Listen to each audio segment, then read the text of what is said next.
موت سے پہلے آدمی غم سے نجات پائے کیوں؟ ظاہر بات ہے جب تک زندگی ہے تو غم ہے، تو موت سے پہلے نجات نہیں مل سکتی۔ اگرچہ اس کے بعد کا اگلا مرحلہ جو ہے، جو حقیقت کو جاننے والے ہیں وہ تو جانتے ہیں کہ اس کے بعد تو غم کا اور بڑا کڑا مرحلہ آنے والا ہے۔ اب تو گھبرا کے یہ کہتے ہیں کہ مر جائیں گے، مر کے بھی چین نہ پایا تو کدھر جائے؟ اگر اللہ ہمیں معاف فرمائے، اپنی رحمت اور مغفرت سے ہمیں ڈھانپ لے، جیسے کہ حضور نے فرمایا اللہ یتغمدنی ربی برحمت، حضور نے فرمایا کہ کوئی انسان بھی محض اپنے اعمال کی بنیاد پر جنت میں نہیں داخل ہو سکے گا جب تک کہ رحمت خداوندی دستگیری نہ کرے۔ کسی صحابی نے بڑی ہمت کی، بڑے جرت کا معاملہ کیا، پوچھ لیا کیا حضور آپ بھی؟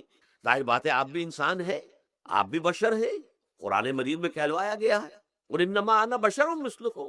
تو اگر آپ کہتے ہیں کوئی انسان جنت میں داخل نہیں ہو سکے گا محض اپنے اعمال کی بنیاد پر جب تک کہ رحمت خداوندی دستگیری نہ کرے، تو کیا آپ بھی اس قاعدہ کلیہ میں شامل ہے؟ آپ نے فرمایا ہاں میں بھی، اللہ یتغمدنی ربی برحمتہ، جب تک کہ میرا رب مجھے اپنی رحمت سے ڈھانپ نہیں لے گا میں بھی جنت میں داخل نہیں۔ تو اس اعتبار سے اللہ تعالیٰ وہاں ہمیں بچا لے، لیکن جو وہاں نہیں بچایا گیا، اب ظاہر بات ہے کہ اس کے لیے جو مصیبت ہے وہ تو پھر دائمی ہے، ابدی ہے، دکھ ہی دکھ۔ میں اس کی طرف زیادہ جانا نہیں چاہتا اس وقت۔ اصل میں میرا موضوع جو ہے وہ اس دنیا میں دکھوں کا علاج۔ اب اس اعتبار سے غور کیجئے، دکھ دو قسم، قرآن مجید پر جتنا میں نے غور کیا، دکھ ایک تو وہ ہے کہ جو ناگہانی طور پر آ جاتے، اس میں ہماری کسی غلطی کو دخل نہیں ہوئے، وہ کوئی آفت سماوی ہے، کوئی زلزلہ آ گیا ہے۔ ابھی آپ کو معلوم ہے بھوج جو قصبہ تھا گجرات اسٹیٹ کا، انڈیا کا پورا ختم ہو گیا، اس میں بہت سے مسلمان۔ جب کوئی آفت سماوی آتی ہے تو وہ ظاہر بات ہے کہ پھر سب کے سب لوگ اس کی لپیٹ میں آ جاتے ہیں۔ زلزلہ آ گیا ہے، کوئی اور طوفان آ جائے، جیسا کہ کئی مرتبہ آپ نے اخبارات میں پڑھا ہوگا، اس سال امریکہ میں بہت طوفان آئے ہیں، مشرقی ساحل پر بار بار طوفان آئے، وہاں بھی لوگ مرتے ہیں، وہاں بھی چھتیں اڑ جاتی ہیں، وہاں بھی تباہی جو ہے آتی ہے۔